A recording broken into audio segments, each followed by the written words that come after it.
Subscribe करें और bell दबाएं ताकि कोई खबर रह न जाए।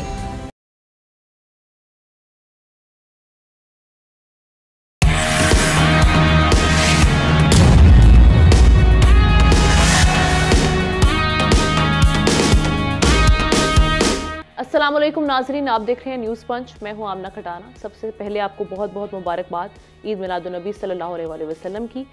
आगे बढ़ते हैं और अपनी डिस्कशन का आगाज़ करते हैं। गुज़श्ता 11 माह से 41,000 से ज़ायद फ़लस्तीनी शहीद हो चुके हैं, लेकिन इजराइल का जंगी जुनून थमने का नाम नहीं ले रहा।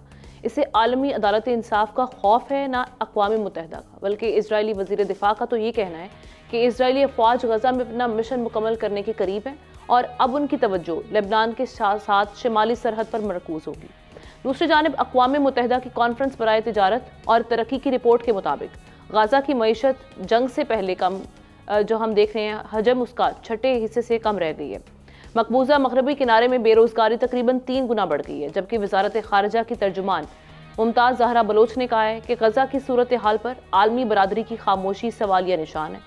क्या वजह है कि फ़लस्तीनियों की नस्ल कुशी पर मगरबी ममालिक के सरबराहान खामोश हैं? डिस्कशन का आगाज़ करते हैं। अब तक जो गज़ा की सिचुएशन है, जिस पे हम देख रहे हैं कि मुख्तलिफ बयानात का सिलसिला भी आने का जारी है, जैसे कि अभी हालिया बयान US सेक्रेटरी ऑफ स्टेट का टॉनी ब्लिंकन, उन्होंने ये कहा है कि more than 90% of seize fire issue agreed. इस पर इशूज़ पे सीज़ फायर से रिलेटेड जो है उस पर अब तक मुत्तफिक हो चुके हैं, लेकिन उस पर काम क्यों नहीं हो रहा? जो हम देख रहे हैं कि जो वहाँ पर रज़ाकार हैं उनको भी वहाँ पर शहीद किया जा रहा है। इमदादी जो वहाँ पे कार्रवाई हैं उसको रोकने के लिए भी हर जो हरबा इस्तेमाल किया जा रहा है। डिस्कशन का आगाज़ करते हैं। मैं पैनलिस्ट का तारुफ करवा देती हूँ। एहतशामुल हक साहब हमारे साथ हैं, शहजादा जुल्फ़िकार साहब, ज़ाहिर शाह शराजी साहब, ब्रिगेडियर रिटायर्ड मसूद अहमद खान साहब ने भी हमें आज ज्वाइन किया है। सर, आपका स्पेशली शुक्रिया अदा करेंगे। आगाज़ करते हैं। एहतशाम साहब, सारी सिचुएशन हमारे सामने है। अभी जो जिस तरह से अमवात होती रही, शहादतें होती रहीं, वो दिन ब दिन वो नंबर तो इंक्रीज़ कर रहा है, लेकिन जहाँ पर हम देख रहे हैं कि इमदादी कारकुनान उनको भी शहीद किया जा रहा है वहाँ पर। और अब जो सारी सिचुएशन है उसमें ये कहा जा रहा है कि जी अब इस पे काम हो रहा है और इस इशू को सीज़ फायर को रोकने के लिए पार्टीज अग्री हो गई हैं 90%। किस तरह से देख रहे हैं इन मामलों को? देखिए हमने जिस तरह का कत्लेआम इस सदी में देखा गया गज़ा में, मेरा ख्याल है शायद इससे पहले बहुत कम लोगों ने देखा है। और कल के वाक़े के बाद तो सूरत हाल बिल्कुल बदल गई है। आपने देखा 40 लोग जो है ना उनको मारा गया, और जो लोग UN के साथ काम करते हैं उनके कंपाउंड में 14 लोगों को मारा गया, और जिसमें 6 ख़ास तौर पे जो है वो UN के ऑफिशियल थे, जिस पे आपने देखा कि UN के सेक्रेटरी जनरल ने ना सिर्फ एहतजाज किया बल्कि उन्होंने कहा कि ब्लेटेंट एक आज़ादी कवर मिला हुआ है और इंटरनेशनल लॉ की जो खिलाफ वर्जी कर रहा है इसराइल कोई पूछने वाला नहीं है। इससे पहले भी कई दफ़ा वो ये बात कर चुके हैं, लेकिन वो जो आप बात कर रही हैं कि जूं नहीं रेंग रही। अमेरिका और ख़ास तौर पे यूरोप जो है ना इस हवाले से लगता है कि जिस तरह बेलफोर डिक्लेरेशन आया था 47-48 में और एक रियासत क्रिएट की गई थी और आज तक कॉन्फ्लिक्ट ख़त्म नहीं हो रहा। और आप देख लें अब ये लग रहा है कि जी इतना अर्सा गुजरने के बावजूद ये जो आपने देखा अक्टूबर में कॉन्फ्लिक्ट शुरू हुआ था और हमास ने एक हमला किया जिसमें 200 लोगों को मारा गया। उसके बाद फिर 20 दिन के बाद बाकायदा तौर पर इजराइल ने चढ़ाई की वहाँ पर और आज तक वहाँ पर चढ़ाई की जा रही है। एक तरफ तो सूरत हाल ये है कि सारी दुनिया इसको इस तरह देख रही है आमना कि इतना कुछ करने के बावजूद इजराइल अपने अहदाफ हासिल करने में नाकाम रहा। हमास थोड़े से लोग हैं, ज़्यादा लोग हैं, 4000 फाइटर हैं, 10,000 हैं, लेकिन अभी तक उनको ख़त्म नहीं किया जा सका। दूसरा इजराइल के लिए बहुत बड़ी एम्बेरसमेंट है कि 70-80% तक उनके हॉस्टेजेस जो है ना उनको छुड़ाने में नाकाम रहे। नतीजतन आपने देखे कि लाखों के मुजाहरे जो है ना तल अवीव में और पूरे इजराइल में हुए, लेकिन नेतन्याहू जिनकी पॉपुलैरिटी ग्राफ बहुत नीचे आ चुका है, वो बिल्कुल तैयार नहीं अपना नुक्ता नज़र बदलने के लिए। उसकी बुनियादी वजह जो मुझे ज़ाती तौर पर आमना समझ आ रही है कि अमेरिका बरतानिया का प्लान है कि वो मिडल ईस्ट का एक नया नक्शा बनाना है। उसमें आपने लेटेस्ट आपने देख लिया, आपने जिस तरीके से अमेरिका के वज़ीर ख़ारजा का IT में बयान आया कल, उन्होंने कहा कि जी होपफुली सीज़ फायर हो जाएगी, उसके बाद सऊदी अरब जो है ना वो इजराइल को तस्लीम कर लेगा। और फिर बहुत सारे लोगों का ख्याल है मुस्लिम दुनिया में पाकिस्तान भी इसको एक्सेप्ट कर लेगा, रिकगनाइज़ कर लेगा। और इससे पहले आपने देखा कि वो जो टाइम ऑफ इजराइल की स्टोरी है जिसमें बानी PTI के बारे में कहा जा रहा है कि जी वो बेहतरीन तौर पर हमारे अहदाफ हासिल करने में कामयाबी दे सकते हैं। अब सवाल ये है कि जी सऊदी अरब का इस तरह से तस्लीम कर लेना, अगर वो जिस तरह ब्लिंकन का ऐलान किया गया दावा है वज़ीर ख़ारजा अमेरिका का, तो उसके बाद तो सूरत हाल बिल्कुल बदल जाएगी। और फिर तो ये वाकई लग रहा है कि आमना जो कहा जाता है ना कि next ruling state of the world कौन सी होगी, तो वो कहा जा रहा है इजराइल को बनाया जाएगा। अगरचे बहुत कुछ अभी तय करना है, लेकिन एक बात अपनी जगह तय है कि जितने इंटरनेशनल अदारे हैं, ह्यूमन राइट्स के अदारे हैं, सब ने इतना भरपूर कंडेम किया, लेकिन आप देख रहे हैं कि वहाँ पे लड़ाई ख़त्म होने का नाम नहीं ले रही। और जिस तरीके से भरपूर मजम्मत आ रही है इसराइल की, वो पीछे हटने के लिए तैयार नहीं। तो बड़ा वाज़ेह तौर पे लग रहा है कि लॉन्ग टर्म एक अहदाफ मुकर्रर किए गए हैं और इसमें माज़रत के साथ हमारे मिडिल ईस्ट के ममालिक भी शामिल हैं। लेकिन ना जो रुक गया था सिलसिला, यूएई ने एक्सेप्ट करना था, रिकग्नाइज़ कर लिया तो सम मेजर एक्सटेंड, बाकियों ने भी कर लिया, फिर उसके बाद सऊदी अरब का नंबर, फिर उसके बाद हमारे जैसे मुल्कों को भी कहा जाएगा ये आप काम करें। तो देखिए उनका तो लॉन्ग टर्म एजेंडा है, लेकिन सवाल ये है कि जिस तरह का कत्लो गारत किया गया उसके बाद भी ना मॉरल विक्ट्री मिली है नेतन्याहू को, ना उनकी हुकूमत को। अगरचे हुकूमत के दरमियान में, हुकूमत में भी उनके बहुत ज़्यादा इख्तलाफात हैं, ना ही आपने देखा कि मिलिटरीली उनको इसका कोई बहुत बड़ी शिकस्त देने में कामयाब हुए। तो अब तो ये लग रहा है दबाव बड़ा शदीद बढ़ रहा है, लेकिन दबाव का फ़ायदा आमना नहीं होगा, इसलिए कि अमेरिका और उसके इत्तेहादी जो है ना उसको बिल्कुल कोई भी वजन देने के लिए तैयार नहीं है। यूँ लग रहा है कि बड़ा भरपूर मौका इसराइल को दे रहे हैं कि अपने अहदाफ हासिल करें, अगरचे अहदाफ हासिल करने में उसको कामयाबी नहीं हो रही। जी ठीक है, ब्रिगेडियर साहब आपकी जानिब आते हैं। सर ये जो अभी मामला है उसमें कहा यह जा रहा है कि कतर और इजिप्ट की जानिब से एक प्रेशर है कि हमास को कहा यह जा रहा है कि आपके जो सीज़ फायर वाले मामला हैं और हॉस्टेजेस वाले मामला थे, जो कॉन्ट्रैक्ट था, जो मुआहिदा था, उस पर अमल दरामद किया जाए। एक तो ये कि उसमें क्या ऐसे मुतालबात हैं हमास की जानिब से, दूसरी जानिब हम ये भी देख रहे हैं कि जो जॉन करबी साहब हैं वो ये कह रहे हैं, वाइट हाउस के तर्जुमान, कि अभी तक वाज़ेह ही नहीं है कि हमास टेबल टॉक के लिए रेडी है या नहीं। तो ये आप समझ रहे हैं स्टेलमेट किस जानिब से है? जी बहुत शुक्रिया। जिस तरह आपने स्टार्ट में कहा, देखें कि 90% तो ये अंडरस्टैंडिंग हो चुकी है बिटवीन दी पार्टीज, और जिस तरह कतरीज और इजिप्शियंस वो नेगोशिएट कर रहे हैं on the behalf of United states भी इसमें इन्वॉल्व हैं। लेकिन अब जो मसला फंसा हुआ है वो फिलाडेल्फी कॉरिडोर पे है, क्योंकि वहाँ पे इजराइल चाहता है उसको कंट्रोल करना चाहता है, क्योंकि ये देखें 100 मीटर वाइड है, ओवर 14 किलोमीटर इन लेंथ है, और ये गजा और इजिप्शियन बॉर्डर पे है। उनको थ्रेट ये है कि अगर इस कॉरिडोर को कंट्रोल नहीं करते हैं तो फ्यूचर में ये हमास वाले इसको दोबारा यूज कर सकते हैं। यहीं से टनलिंग होती है, यहीं से फिर वो वेपन्स और इक्विपमेंट इजिप्ट से यहाँ से स्मगल हो सकते हैं। So that is the threat. तो वो चाहते हैं हम इसको कंट्रोल करें, एंड सेकेंड फेज में अभी हम यहाँ से विड्रॉ कर सकते हैं, but they are not sure. लेकिन हमास तो बाकी सब मान गया, लेकिन वो फिलाडेल्फी कॉरिडोर पे कह रहा है कि आप इसको फेज 1 में विकेट करें। तो अब इसी पे बेसिकली फोकस है, सेटलमेंट इसी चीज पे है, क्योंकि देखें कि अभी नेतन्याहू के लिए तो बहुत सारे मसाइल है। तल अवीव में अब रिसेंटली कल भी वहाँ पे मुजाहरे हुए उनके खिलाफ, और जिसमें उन्होंने कहा गया कि 1 साल हो गया है, जंग में शिकस्त हो गई है इजराइल को, और सेकेंडली दे फेल्ड टू, जो इस तरह उन्होंने कमिट किया था कि नेतन्याहू ने कि हम होस्टेजेस को वहाँ से लेके आएंगे, वो भी नहीं हो सके। सो ये वाले फैक्टर्स है, इस पे अब स्टेलमेट है, इस पे बातचीत चल रही है। सो अमेरिकन की भी यही कोशिश है, ऑल्दो अमेरिकन ने पहले जब उन्होंने जो प्रपोजल दिया था इन मई दिस ईयर, तो उसमें फिलाडेल्फी कॉरिडोर का कोई जिक्र नहीं था। उन्होंने कहा था एक सिस्टमेटिक फेज आउट वहाँ से विड्रॉल होगा, वहाँ से इजरायली आर्मी वहाँ से निकलेगी, और सब्सिक्वेंटली उन्होंने कहा था रिकंस्ट्रक्शन भी होगी और एड भी इसमें आएगी, और हॉस्टेजेस इसमें शामिल थे। लेकिन अब ये एक नया दरमियान में इजराइल ने ये फिलाडेल्फी कॉरिडोर वाला इशू रेज किया है, तो अब इस पे बातचीत चल रही है। लेट्स सी कि इसमें क्या डेवलपमेंट होती है, किस तरफ ये बातचीत जाएगी। ठीक है, आपकी जानिब आते हैं शाह साहब। ये सऊदी अरब का एक हम देखते हैं कि इन मामलात में बड़ा अहम रोल है, लेकिन इस हवाले से एंटोनी ब्लिंकन वो ये कह रहे हैं कि सऊदी अरब का नए जो सदर, अमरीकी सदर आने से पहले इम्कान ये है कि वो तस्लीम कर ले इजराइल को। ये एक बहुत बड़ी स्टेटमेंट है जिस पे हम देख रहे हैं कि सऊदी अरब का कोई रिएक्शन नहीं आ रहा। इन केस ऐसा होता है, अगर हम एजम्पशन के बेस पे भी बात कर लें, तो इसका क्या इम्पैक्ट हो सकता है सारे मामला पे? बड़ा सेंसिटिव इशू है, और इसमें कोई दूसरी राय नहीं है कि जितने अरब ममालिक हैं उनकी हम कह सकते हैं कि अपने ज़ाती इंटरेस्ट और शायद कुछ एफिलिएशंस भी अमेरिका और उसके इत्तेहादियों के साथ ज़्यादा होने की वजह से मेरे ख्याल में वो फ़लस्तीन के इशू के ऊपर खुलकर जो है वो उनकी हिमायत भी नहीं करते रहे और ना उसके रेजोल्यूशन की तरफ जाते रहे। लेकिन मेरे ख्याल में जब तक फ़लस्तीनी रियासत के क़याम और उसके जो अहदाफ है ना, उसके हवाले से जब तक कोई सेटलमेंट नहीं होती, मेरा ख्याल है कि सऊदी अरब इतना जल्दबाजी का मुजाहरा नहीं करेगा। हाँ, दूसरी तरफ हम देख सकते हैं कि इस वक्त जो फ़लस्तीन की तबाही हुई है वो मेरे ख्याल में तमाम अरब मुल्कों और ख़ास तौर पर जो इस्लामी मुल्कों की नाअहली है और एक लिहाज से कमज़ोरी भी है कि वो इस तमाम इशूज़ को ना तो OIC के प्लेटफॉर्म पे उठा सके, ना UN के चार्टर के ऊपर जो है वो इसको आगे परसू कर सके।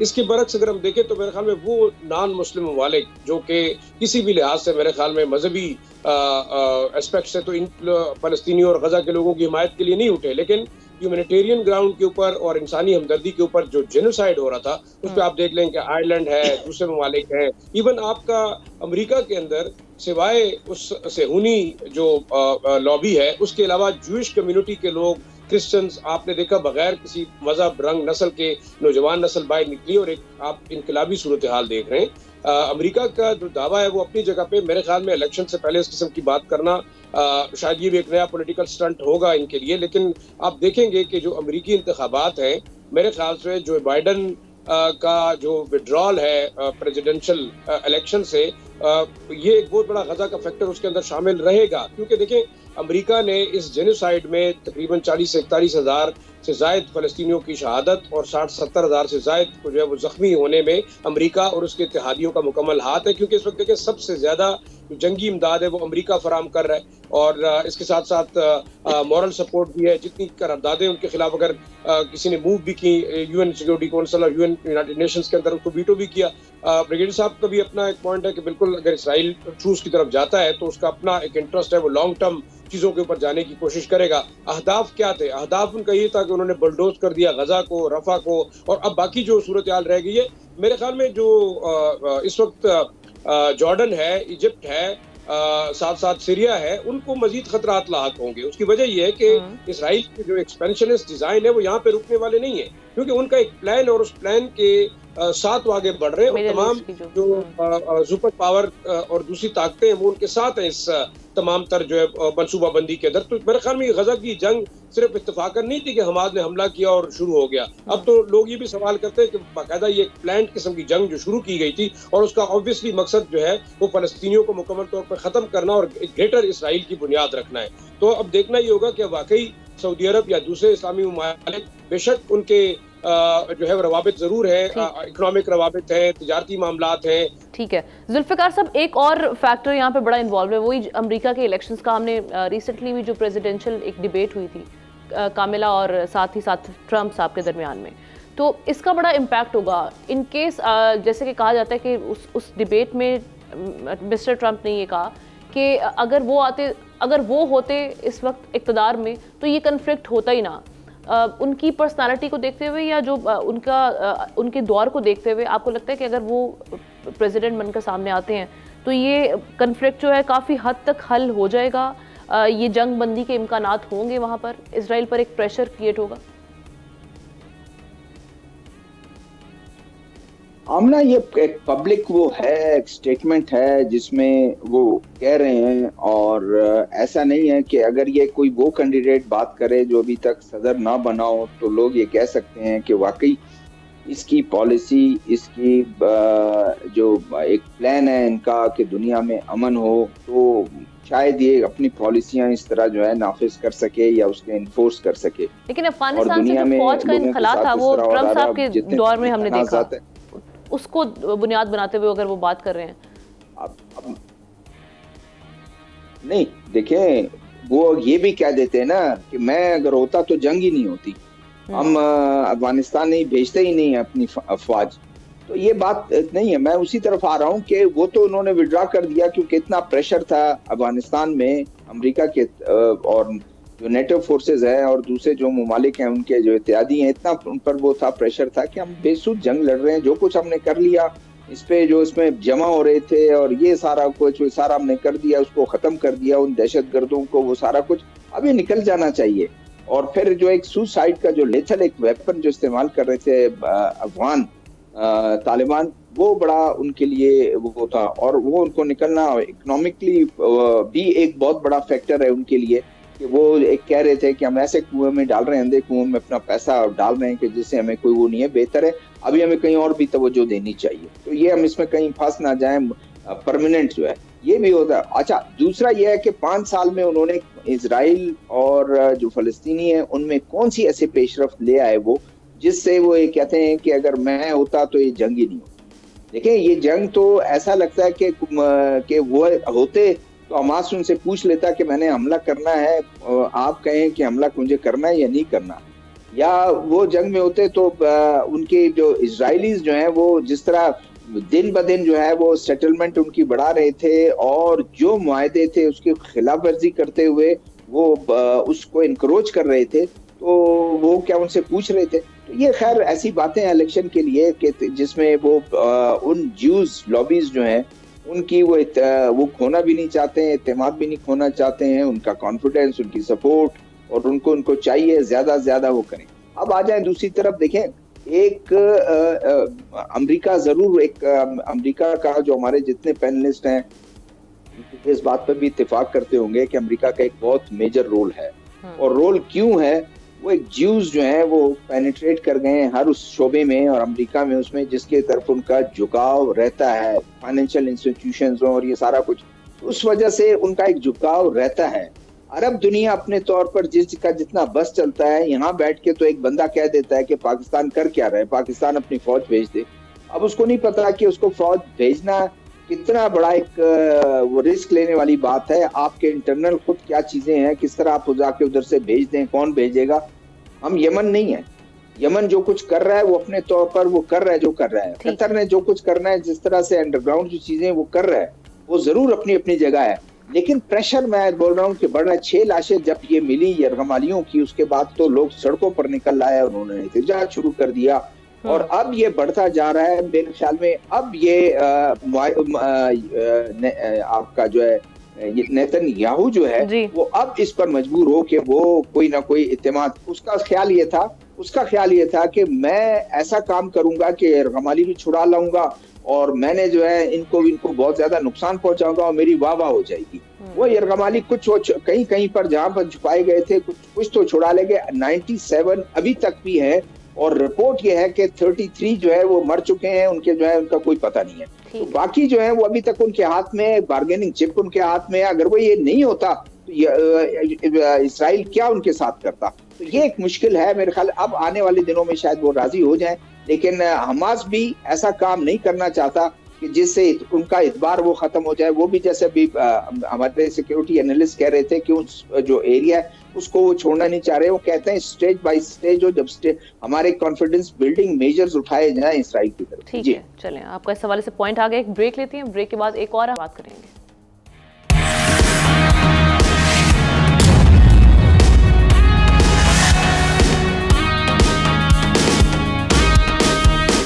Welcome back. जब से गुजरात राइट्स के मास्टरमाइंड नरेंद्र मोदी की हिंदू नेशनल पार्टी बीजेपी पर बरसरे इक़्तिदार आई है, भारत में बसने वाले 20 करोड़ से ज़ायद मुसलमानों की जिंदगियां अजीरन दिखाई दे रही हैं।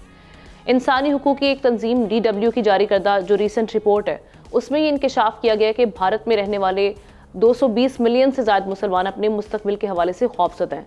रिपोर्ट के मुताबिक सेक्युलर भारत को हिंदू रियासत में तब्दील करने के एजेंडे पर काम करने वाली बीजेपी मुसलमानों को अखंड भारत की राह में सबसे बड़ी रुकावट समझती है।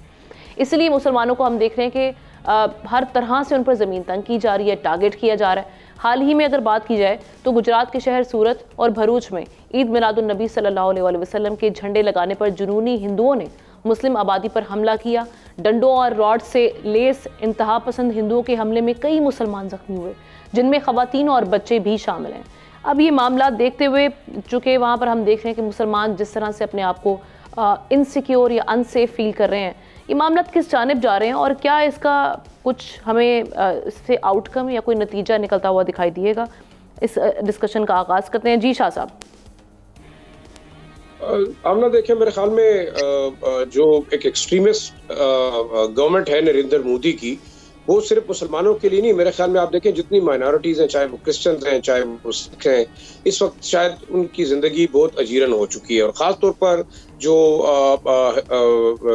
बीजेपी की जो पॉलिसी थी हमेशा वो एक एक्सट्रीमिस्ट टेंडेंसी और हिंदू रियासत के क़याम के ऊपर जो है फोकस रही है, और इसमें बहुत सारे लिबरल फोर्सेस जो कि बीजेपी का हिस्सा है वो इस आइडियोलॉजी को प्रमोट करते रहे। आपने देखा कश्मीर के अंदर जो कुछ होता रहा, ऑल ओवर असम के अंदर जो कुछ किया, जो सिटीजन एक्ट लेके आए, तो ये तमाम चीजें ऐसी हैं कि जो आपको लेके जा रहे हो। इवन आप देखें कि मैं उस दिन एक इंडियन चैनल के ऊपर एक मशहूर जो पॉलिटिशियन है कांग्रेस की, उनका इंटरव्यू सुन रहा था, और वो ये था कि उनके बकौल मुसलमान जो है इवन उनको जो है वो बड़े शहरों के अंदर बॉम्बे और न्यू दिल्ली के अंदर जमीन खरीदने की भी इजाजत नहीं है, इवन किराए पे जो है वो देने के जो है वहाँ पे जो एक्सट्रीमिस्ट हिंदू कम्युनिटी है वो उनको अलाउ नहीं करते। तो इस हद तक जो सेकुलर एक भारत अपना दुनिया को चेहरा दिखाने की कोशिश कर रहा है वो मेरे ख्याल में टोटली फेल हुआ है। लेकिन उस दूसरी तरफ अगर हम देखें तो इस वक्त आप इंटरनेशनल कम्युनिटी को देखें, हम गजा की बात कर रहे थे, आप कश्मीर की बात करें, आप जहां जहां आप बोस्निया और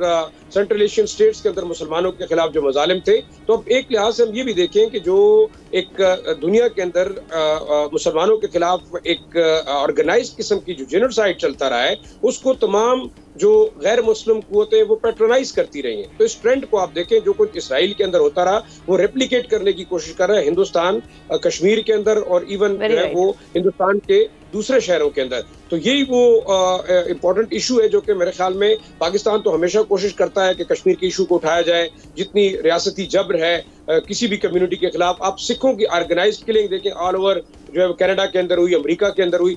अब इंटरनेशनल कम्युनिटी क्या कर रही है? आप एक यूएन सिक्योरिटी काउंसिल और यूनाइटेड नेशंस का एक रिडंडेंट सिस्टम है, क्या ये यूएन के चार्टर के मुताबिक जो है वो माइनॉरिटीज के साथ सलूक हो रहा है हिंदुस्तान के अंदर? लेकिन कोई आवाज नहीं उठा रहा, क्योंकि ऑब्वियसली हिंदुस्तान ने अपनी एक पोजीशन मजबूत की हुई है, इकोनॉमिकली भी उसका नेक्सस भी ज्यादा है, सुपर पावर्स के साथ उसकी एफिलिएशन भी ज्यादा है। फिर आप देखें ओवरऑल जो सपोर्ट है उसको इसराइल से हासिल है, उसको अमेरिका से हासिल है इनडायरेक्टली, और पाकिस्तान की शायद ज्योग्राफिकल लोकेशन की वजह से भी अगर हम देखें शायद वो ज़हनी तौर से ये मानने के लिए तैयार नहीं है कि कितना बड़ा मुल्क उनसे अलहदा हुआ। साजिशें जो हो रही हैं आपने देखे 1971 के बाद आप बलूचिस्तान और फाटा के अंदर जिस तरीके से हिंदुस्तान पाकिस्तान की वेस्टर्न बॉर्डर को जो है वो न्यूट्रलाइज कर रहा है, वहाँ पे वेस्टर्न बॉर्डर के ऊपर जो एक जंग शुरू की हुई है अफगान सरजमीन को इस्तेमाल करते हुए। तो ओवरऑल देखा जाए तो मेरे ख्याल में कम्प्लेक्स सिचुएशन है, सिर्फ हिंदुस्तान के अंदर नहीं बल्कि हिंदुस्तान इस इलाके में एक बदमाश की शक्ल इख्तियार करने की कोशिश कर रहा है, और ऑब्वियसली वो शायद ये सोच रहा है कि वो एक पावरफुल इकोनॉमी है, बढ़ती हुई उसकी इकोनॉमी है, ताकत है, फौजी ताकत का भी वो अपने आप को जो है वो कंपेयर कर रहा है चाइना के साथ, और उसकी बैक पे इस वक्त वो तमाम कुव्वतें हैं जो कि मेरे ख्याल में एक एंटी मुस्लिम एजेंडे के ऊपर तमाम दुनिया पे काम कर रही है, चाहे वो फलस्तीन का इशू हो, चाहे वो कश्मीर का इशू हो। आप कभी भी इन ताकतों से सपोर्ट हासिल नहीं कर सकते। ठीक है ब्रिगेडियर साहब, लेकिन हम ये देख रहे हैं कि ये लावा एक अरसे से पक रहा है और मुसलमानों की एक ठीक ठाक वहाँ पे बड़ी तादाद में मुसलमान पाए जाते हैं भारत में। ना सिर्फ मुसलमान बल्कि वहाँ पर जो दीगर माइनॉरिटीज़ हैं वो भी बहुत अनसेफ हैं, गैर महफूज हैं। अब जो एक लावा बन रहा है, इससे क्या आप कब तक देख रहे हैं कि ये मामला आगे बढ़ सकते हैं और भारत को इस मामले में या तो जो बीजेपी है उसको इदराक नहीं है हालात का, चूँकि पहले भी हम देख रहे हैं कि इससे पहले जो सिख कम्युनिटी है मुनज़्ज़म तरीके से वहाँ पे भी एक उनकी कैंपेन जो एक अलग से रन की जा रही है, तो ये मामला कहाँ आगे जाके स्टॉप लगेगा? जी हाँ, आप बिल्कुल सही कह रहे हैं। देखिए अगर हम देखें इंडिया में क्या हो रहा है, लोगों को पता नहीं। नॉर्थ ईस्ट इंडिया में देख लें, 7 सिस्टर स्टेट्स कहते हैं, वो सब अलहदगी की तहरीक वहाँ पे है, वो लड़ाई लड़ रहे हैं इंडियन सिक्योरिटी फोर्सेस के साथ। इंडियन वहाँ पे खालिस्तान की मूवमेंट हमने देख ली है, वहाँ पे जिस तरह मजालिम हो रहे हैं। Indian illegally occupied Jammu and Kashmir में क्या हो रहा है। नॉर्थ और साउथ इंडिया में डिवाइड है, नॉर्थ में ब्राह्मण्स है, साउथ वाले ड्राविडियंस है, साउथ वाले अपने आप को सुपीरियर समझते हैं। नेक्सलाइट मूवमेंट है, जो उनके प्राइम मिनिस्टर थे जो सिंह जो थे इंडिया के, उन्होंने कहा था कि जो biggest internal threat to India is the Naxalite movement. वो देखें 29 स्टेट्स है इंडिया के, उसमें 13 स्टेट्स में है, और that is covering 90,000 of geographical area, square kilometres of geographical area of India. तो वहाँ पे है। और इसके अलावा अब रिसेंट डेवलपमेंट अभी आप देख लें कि मुसलमानों के साथ जिस तरह है, आरएसएस के फॉर्म होने के बाद 2014 के बाद से हमने देखा है कि जो संघ परिवार की जो हुकूमत चल रही है, उससे पहले हमने गुजरात में देखे जब मोदी जी वहाँ पे चीफ मिनिस्टर था तो वहाँ मुसलमानों के साथ क्या किया, और इसके बाद हमें देखे गाय के गोश्त खाने पे घर वापसी की बात हो रही है, जो कंसेप्ट है कि आप वापस हिंदू बन जाए, लव जहाद पे बात हो रही है कि मुसलमान हिंदू लड़कियों से शादियां कर रहे हैं। एनआरसी देखे, नेशनल रजिस्टर ऑफ सिटीजन से आसाम के मुसलमानों के खिलाफ इंट्रोड्यूस करवाया कि वो साबित करें कि वो इंडिया में 1971 से पहले आए थे या बाद में आए थे। सिटीजन अमेंडमेंट एक्ट आया है कि जिसमें नॉन मुस्लिम्स के अलावा नॉन मुस्लिम जितने हैं वो आके इंडिया में सिटीजनशिप ले सकते हैं। और इसके अलावा देखें कि बाबरी मस्जिद का हमने देख लिया क्या डिसीजन हुआ। ज्ञानवापी मस्जिद है उत्तर प्रदेश में, वो भी डिसीजन मुसलमानों के अगेंस्ट किया है। और इसके अलावा बहुत सारे मदरसे हैं, मसाजिद हैं जिसपे इंडियंस हिंदूज क्लेम कर रहे हैं कि ये मंदिर थे यहाँ पे। और इसके अलावा भी देखें कि ताजमहल को भी वो क्लेम कर रहे हैं कि वो भी ऐसा था, कुतुब मीनार पे भी कर रहे हैं। तो इंडिया के अंदर जो हालात हैं, चीजें हाथ से निकलती जा रही है। मणिपुर में अभी आप देखें जिस तरीके से क्रिश्चियंस के साथ वहां पे कुछ हो रहा है। कुकीज हैं जो पहाड़ों पे रहते हैं वो क्रिश्चियंस हैं मेनली। मैतीस जो इम्फाल और मैन वैली में रहते हैं वो हैं, उनको हुकूमत सपोर्ट कर रही है। और जिस तरह क्रिश्चियंस के वहां पे मंदिर जलाए गए, टेम्पल्स जलाए गए हैं, चर्च जलाए गए हैं, और इसके अलावा देखें वहाँ पे क्रिश्चियंस के घर जलाए गए हैं, तो वहाँ पे इससे रेप के बड़े केसेस हुए हैं। तो इंडिया इज होल देखे, इंडिया इज बर्निंग। और जो खुशवंत सिंह ने कहा था कि एक वक्त ऐसा आएगा, उसने अपनी किताब द एंड ऑफ इंडिया में लिखा कि इंडिया टूट जाएगा। और उन्होंने कहा इसकी वजह पाकिस्तान भी नहीं होगी, इनका कोई दूसरी मुमलिकत होगी, बल्कि उन्होंने कहा हम खुद का जो है खुदकशी कर लेंगे। क्योंकि जिस तरीके से यहाँ पे उन्होंने कहा था हिंदुत्व फिलॉसफी या एक फंडामेंटलिज्म की तरफ हम जा रहे हैं, तो मेरे ख्याल में इंडिया उसी तरफ जा रहा है। अल्टीमेटली इंडिया के इसमें यही है कि इसमें डिसइंटीग्रेशन हो।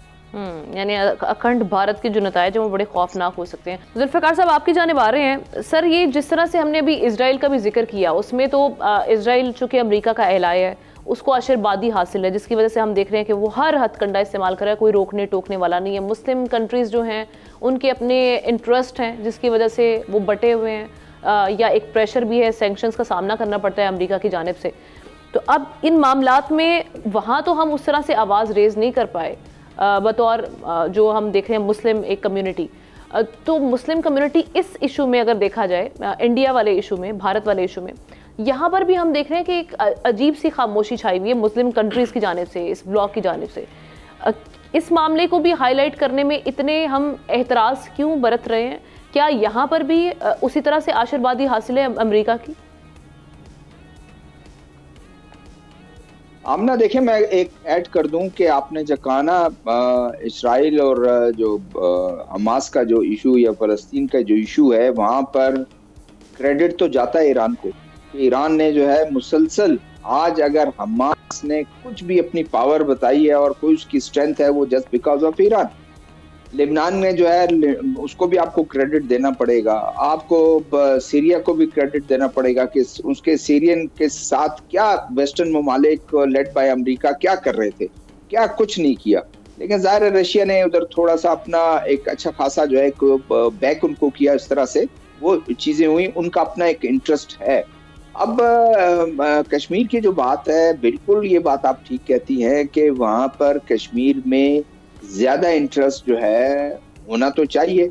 वहाँ एक जिस तरीके से मेरे ख्याल में मुसलमान जो जिस तरह कंडेम करते हैं, जिस तरह से वो प्रैक्टिकल कोई स्टेप उठाने से गुरेज करते हैं या नहीं उठा सकते हैं, या दे आर अनेबल फ़लस्तीन के इशू पे।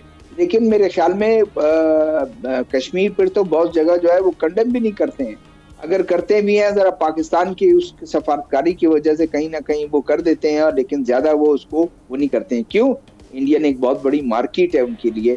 और फिर वही ब्लॉक वाली बात है कि इंडिया, अमेरिकन उनको सपोर्ट करते हैं और वो उसको चाइना के मुकाबले में उनको वो बनाना चाहते हैं कि इतना उसको मजबूत कर दें कि शायद अमेरिकन को ज़्यादा दिलचस्पी पाकिस्तान को वीक करने में ना हो, लेकिन चाइना को वीक करने में और चाइना के सामने एक मजबूत अपना अलाय खड़ा करने के बिल्कुल उसको इंटरेस्ट है, वो करता है।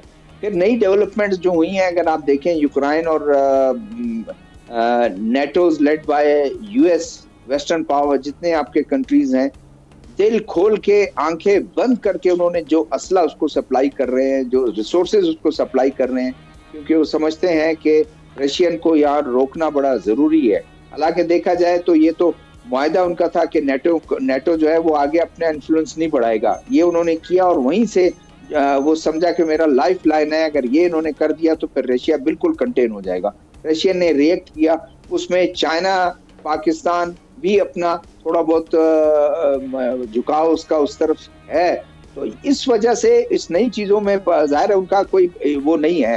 आप देखें आपका 370 आर्टिकल अमेंडमेंट 35A जो इंडियन कॉन्स्टिट्यूशन में जो एक स्पेशल स्टेटस दे दिया, अब उन्होंने नए काम करने शुरू कर दिए कि उन्होंने कहा कि हिंदू जितना पॉपुलेशन है उसको माइग्रेट कराया जाए। पहले तो इजाजत नहीं थी वहाँ कुछ खरीदने की, उनको प्रॉपर्टी, और उसको अब उन्होंने खोल दिया ताकि इसको बैलेंस करें। और कल को कोई हड़ताल करे, कोई अभी तो इंडियंस कोई भी जब जाते वहां पर उनके मिनिस्टर जाते, उनके सदर जाता, उनका प्राइम मिनिस्टर जाता, उस दिन हड़ताल वो खुद करवा देते ताकि जो है कोई लॉ एंड ऑर्डर का प्रॉब्लम ना हो। यूनिवर्सिटियों बंद करवा देते, बाजार बंद करवा देते और कर्फ्यू का समा होता।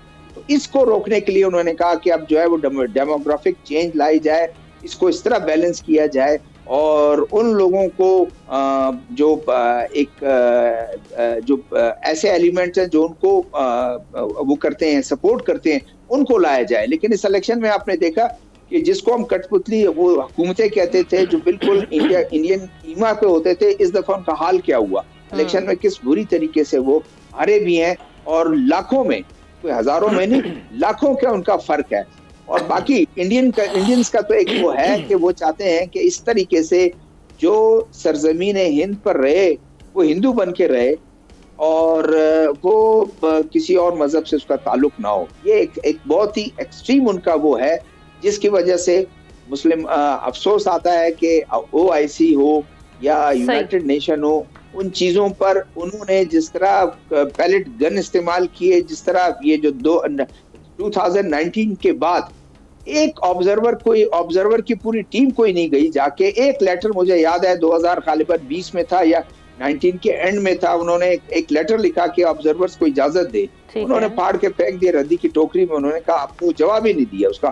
तो ये एक बड़ा एक अलमिया जरूर है कि कश्मीर का इशू हो, बर्मीज का आप देखें कि बर्मीज पे जो उस वक्त जो जिस तरह उसको स्लॉटर किया बच्चों को, और वीडियो बना रहे हैं कि बच्चे, छोटे छोटे बच्चियों के जो है उनके हाथ पांव काट के उनके डेड बॉडी पर खड़े होके फखर से जो है वो वीडियोस बना रहे हैं। क्या हुआ, किसी ने उसका कुछ वो देखा?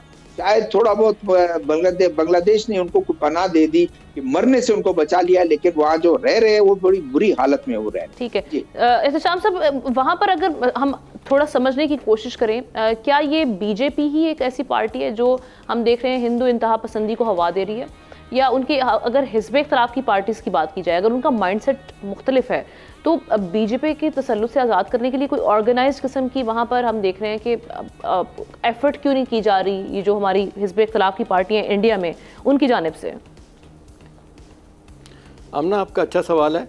देखें, अभी जिस तरीके से पार्टीशन हुई थी सब कॉन्टिनेंट की, और जब हिंदुस्तान बना था तो गांधी और नेहरू ने जिस अंदाज से सेकुलर स्टेट बनाई, और एक मुद्दत तक आपने देखा कि एक भरम रखने की कोशिश की उन्होंने सेकुलर स्टेट की, बावजूद इस पे कि वो माइनॉरिटीज़ पे जुल्म करते रहे, ख़ास तौर पे कश्मीर में।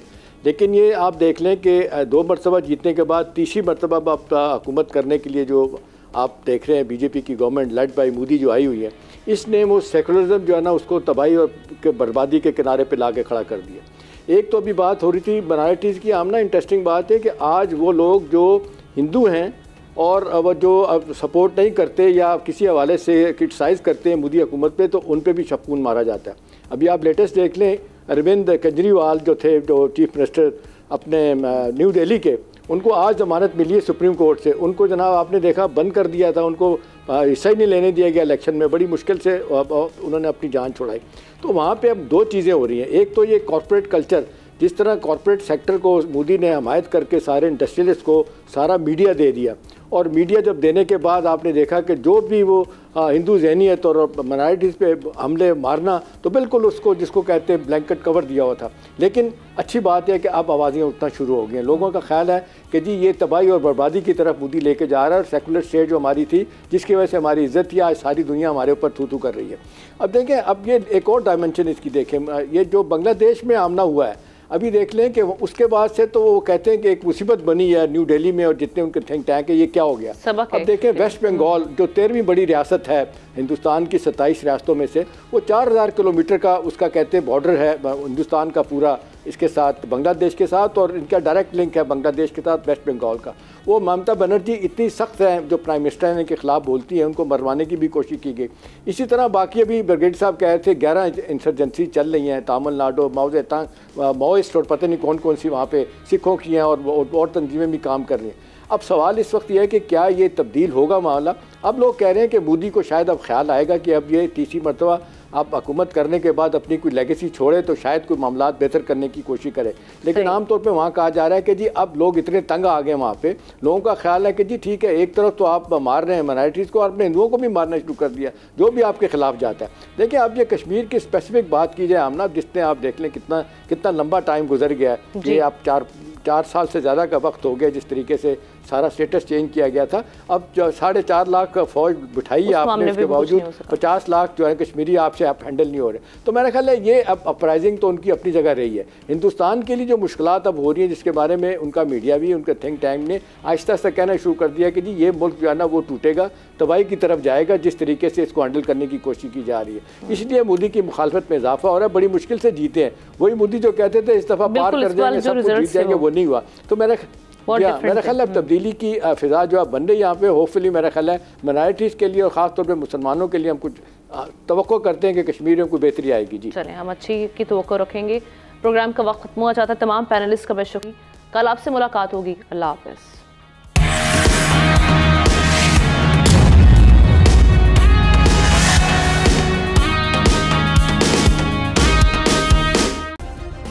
सब्सक्राइब करें और बेल दबाएं ताकि कोई खबर रह न जाए।